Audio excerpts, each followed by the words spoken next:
Entonces, buenos días para todos. Mi nombre es Tatiana Salazar. Yo soy enfermera, candidata a magíster en epidemiología y soy la enfermera del programa de prevención y control de infecciones de Medintegral de Agencia Manizales. Entonces, en la mañana de hoy vamos a socializar el protocolo de venopunción y la prevención de flebitis. Entonces, vamos a empezar hablando un poquito sobre qué es venopunción. Entonces, este procedimiento consiste pues en atravesar la barrera de protección exterior e ingresar al área séptica, pues como lo es el sistema circulatorio, manteniendo una vía permeable.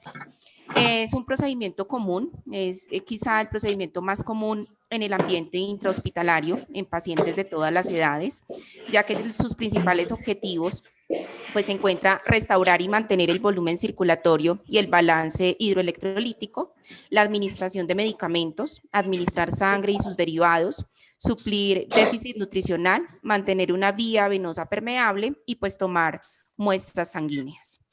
En cuanto al sitio más usado para la venopunción, corresponde entonces a las venas superficiales del dorso de la mano y del antebrazo.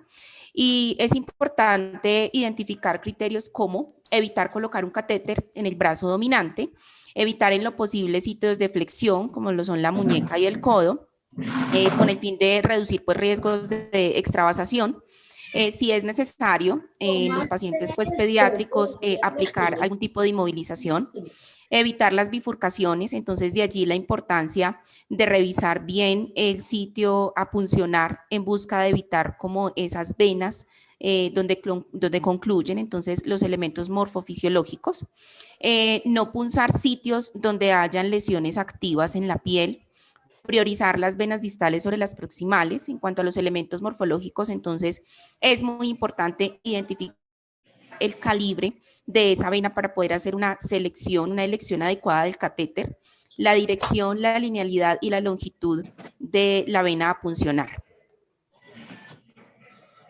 Entonces, la venopunción es un procedimiento que compone unos elementos sensoriales y emocionales muy importantes para los pacientes, no solo para los pacientes pediátricos, sino también para los pacientes adultos.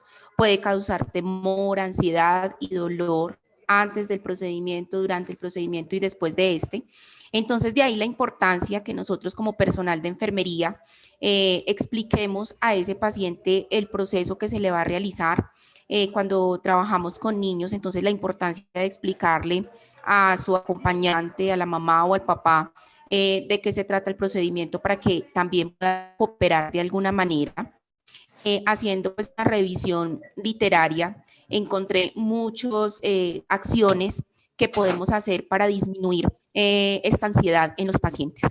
Con los niños hablaba de permitirles una pantalla con dibujos animados, unos carteles de colores y de figuras geométricas para de alguna forma ir realizando estas actividades durante el procedimiento en busca de disminuir esa ansiedad en los pacientes. Para el equipo, para realizar pues una venopunción, entonces necesitamos una bandeja con los catéteres de diferentes calibres, de acuerdo a la clase que yo vaya a realizar y el calibre de esa vena. El isopañín, el pañito el isopropila del 70%, es el que utilizamos actualmente para realizar las venopunciones. El cloronato de clorexidina o escoes lo utilizamos más para puncionar, para realizar la limpieza y desinfección para catéteres centrales. Importante el elemento de fijación, nosotros utilizamos apósito transparente, es fundamental para evaluar esa escala de Maddox que más adelante la vamos a socializar, poder evidenciar el sitio de punción. Entonces el catéter, el apósito transparente es fundamental. Utilizar torrete, los guantes desechables y pues unas torundas. Tener listo el equipo de infusión, la jeringa o los tubos de recolección si es que vamos a realizar una extracción de sangre y la bomba de infusión si es que vamos a, a tener listo todo nuestro equipo para infundir algún tipo de medicamento. La solución endovenosa pues que tiene que estar previamente marcada con la identificación de los datos completos del paciente, la fecha o volumen administrado administrarse el tiempo de infusión y la mezcla, y pues el inmovilizador si llegase a ser necesario. En cuanto al procedimiento, entonces la acción más importante es el lavado de las manos antes de este proceso. Seleccionar la vena, puncionar teniendo en cuenta pues como unos aspectos muy básicos. Entonces identificar el flujo venoso. De acuerdo a ese flujo yo tengo que pues, seleccionar la vena de mayor calibre. El litio, iniciar la selección de la parte distal a la proximal. En lactantes, entonces las venas metacarpianas, la fosa anterocubital y la vena safena. Evitar puncionar pues las venas cercanas a las articulaciones y las venas de un calibre pequeño. Preparar el apósito transparente antes de realizar la punción para su fijación. Una vez seleccionada pues la vena y el catéter, calzarse un par de guantes limpios. Colocar la extremidad del paciente a nivel más bajo de donde se encuentra pues para facilitar la ingurgitación venosa. En los lactantes, realizar una acción de torniquete de forma manual. En niños mayores y en adultos, entonces, colocar el torniquete 5 centímetros por encima del sitio a puncionar. Desinfectar el área, que ya dijimos que era con un pañil con alcohol isopropil al 70%. Rotar el catéter con el fin de desprender el sistema. Entonces, evidenciar que ese catéter se encuentra en adecuadas condiciones. Traccionar la piel hacia abajo en busca de fijar la vena. Introducir el catéter pues suavemente con el bisel hacia arriba en un ángulo de 30 grados. Canalizar esa vena, retirar la guía haciendo pues para evitar la salida de sangre. Conectar al equipo de venoclisis y fijar el catéter con el apósito. Fundamental, marcar con hora, fecha y persona quien realizó el procedimiento.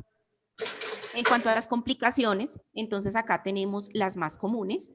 La flebitis, que es la inflamación de una vena utilizada caracterizada pues por la tetrada inflamatoria, edema, calor y rubor. El hematoma, entonces es la extracción sanguínea en el sitio de punción que aparece durante o después de la colocación del catéter. La infiltración, que es la extravasación al tejido subcutáneo.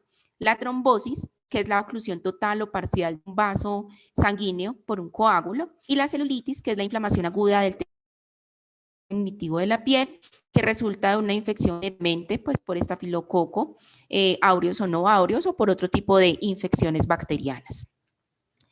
En cuanto a estas complicaciones, entonces las de mayor prevalencia oscilan entre un 58 y un 86%, realizando una revisión sistemática.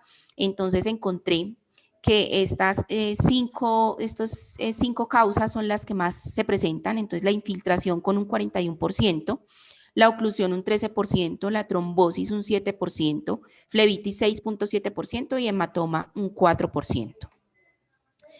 Vamos a ahondar un poquito más sobre la flebitis, que es un evento adverso que se presenta en numerosas ocasiones pues, durante la atención en salud. Entonces se denomina flebitis al estado patológico, que consiste en la inflamación de una vena. Tenemos tres tipos de flebitis: la química, la bacteriana o la infecciosa y la mecánica. En cuanto a la mecánica, pues esta es la más común, ocurre por una fijación inadecuada del catéter.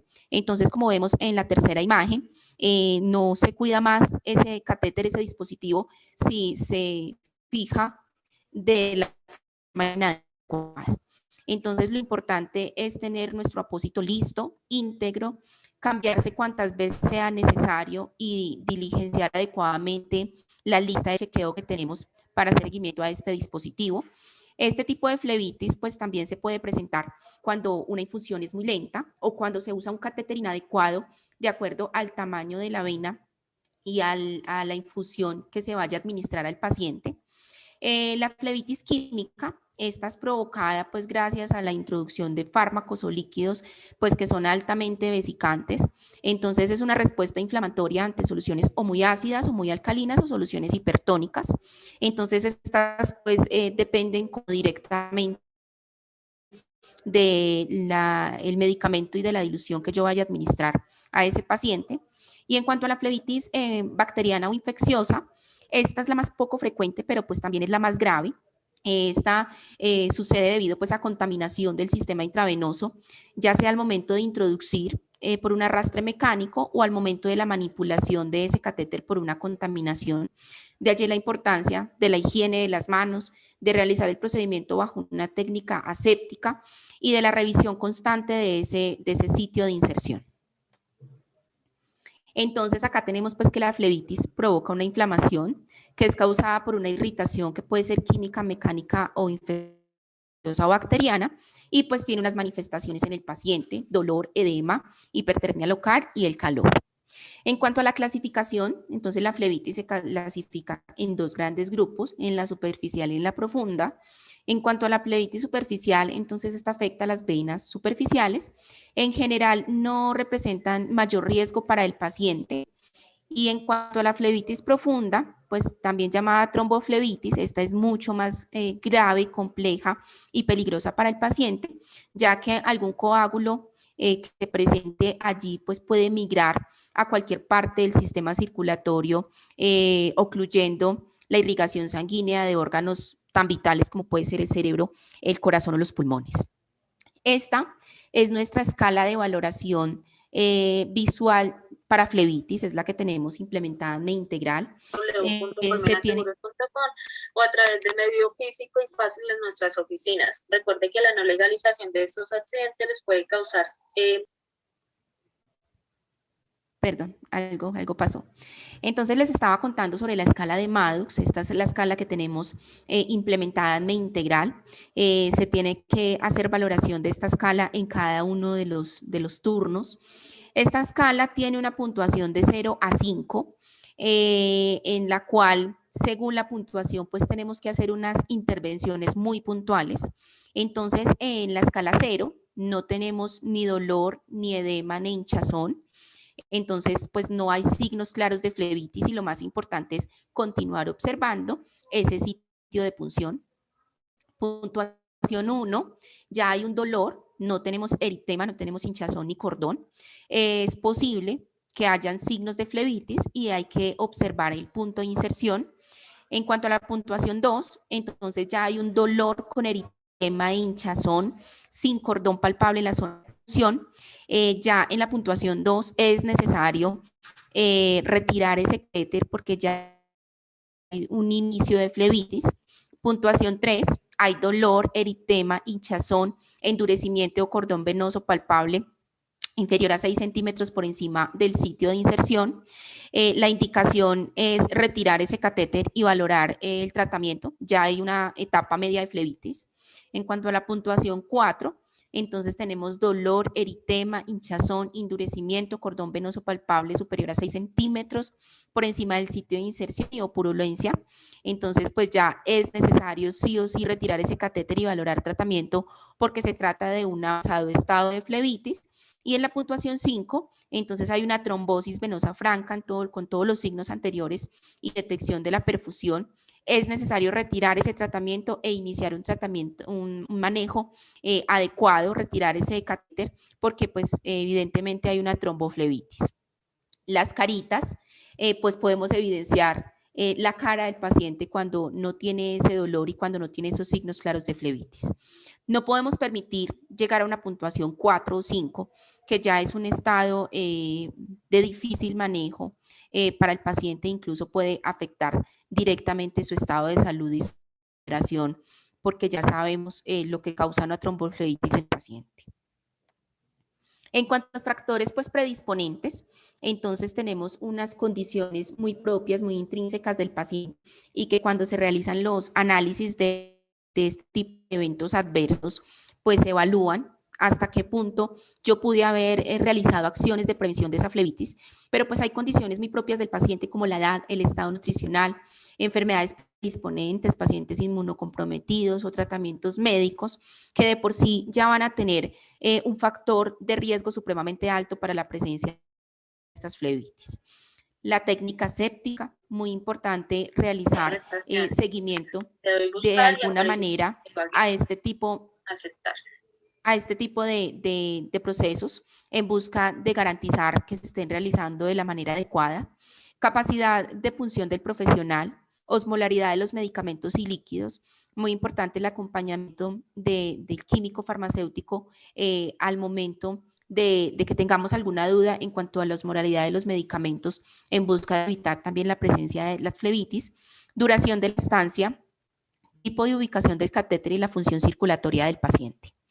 Estrategias para la prevención, pues entonces tenemos estrategias muy básicas que van desde la higiene de las manos, pues que es la acción más importante durante todos los procesos y durante todos los procedimientos que se realicen, no solo para el personal de enfermería, sino para todo el personal que tiene un contacto directo con el paciente.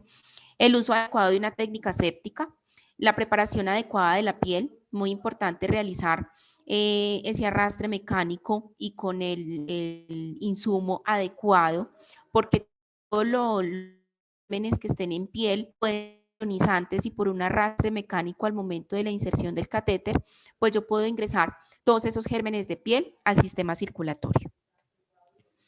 Estrategias de prevención de flebitis, pues desplegadas en MedIntegral. Entonces tenemos el seguimiento diario a la lista de chequeo de acceso venoso, la valoración de los accesos según escala de Maddox en cada uno de los turnos, evaluar la pertinencia de ese acceso venoso, qué tanto lo necesita el paciente.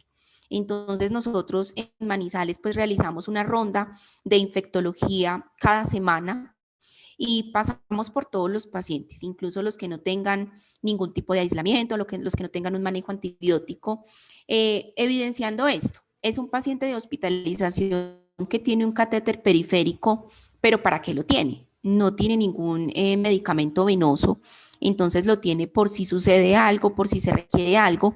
Entonces, siempre nuestra recomendación es retiren ese dispositivo que no se usa, retírese, porque es mayor el riesgo de una infección, incluso de una bacteremia asociada a un catéter periférico, que es un evento adverso pues muy importante y que no tendría por qué presentarse. Evaluar la pertinencia del dispositivo y la administración de medicamentos según el tiempo y la dilución adecuada. Muy importante las bombas de infusión, programarlas de la manera adecuada, evidenciar esos medicamentos en qué tanto se puede diluir, en busca de identificar cuáles son esos medicamentos altamente vesicantes y que ya me van a generar una alarma, una alerta de que en ese paciente pues me puede suceder una flebitis. Cuidados de enfermería, pues nosotros somos los directamente responsables de este tipo de acciones, entonces la higiene de las manos en todo momento, la desinfección del bioconector cada vez que se administre medicamentos, es una acción fundamental para nosotros. Cada vez que vamos a administrar medicamentos hay que desinfectar con un isopañín este bioconector, porque pues ya sabemos los pacientes a veces comparten zonas comunes, van al baño, entonces todo lo que haya allí, pues por un arrastre mecánico también puede ingresar al sistema circulatorio. Entonces es fundamental realizar esa desinfección, salinizar el acceso venoso de mínimo 4 a 6 horas, cambiar esos equipos cada 72 horas y el cambio del apósito cuando esté sucio o pierda su integridad. Muy importante, estos apósitos hay que mantenerlos secos. A veces cuando se baña el paciente se humedecen, entonces es necesario realizar una nueva cura, retirar este dispositivo, volver a limpiar y volver a fijar de una manera adecuada y que permita ver el sitio de inserción del dispositivo. Las nuevas estrategias para evitar pues la flebitis, entonces el reconocimiento temprano de esos signos de flebitis. Todos sabemos cuáles son esos signos claros. El paciente nos manifiesta un dolor, vemos algún tipo de salida de secreción de algún tipo de elemento sanguinolento o serosanguinolento por el sitio de inserción. Vemos el cordón flebítico, hay dolor, hay rubor, hay calor. Entonces reconozcamos de manera oportuna cuando el paciente nos dice que le está doliendo o que por algún motivo ve que la bomba está pitando y pitando continuamente. Entonces ir a revisar ese dispositivo en busca de evitar llegar a una escala de Maddox 5, que ya vimos todas las consecuencias que trae. Educar al paciente y a su familia, esto es muy importante, ese acercamiento con los pacientes. Cuando se trata de un paciente adulto, explicarle cuál es el procedimiento, explicarle qué va a sentir, explicarle en qué circunstancias debe de buscar el personal de enfermería, que no debe manipular ningún tipo de dispositivo, que no debe manipular las bombas de infusión con los pacientes pediátricos, explicarle a esa mamá que si ve algún tipo de característica en ese sitio a puncionar o ese cordón flevítico, que de inmediato avise, que cuando la bomba pite, pues no vaya a manipularla, porque ya ellos ven cuál es la intervención de enfermería, entonces aprenden a hacerlo. Entonces es muy importante la educación para el paciente y para sus familias, realizar charlas por parte del grupo de enfermería y la entrega de un material didáctico a los pacientes y a sus familias sobre este y sobre todos los procedimientos que se hacen de manera rutinaria con los pacientes. Esta es la bibliografía, fueron las fuentes de donde saqué la información. Entonces, muchas gracias por la atención.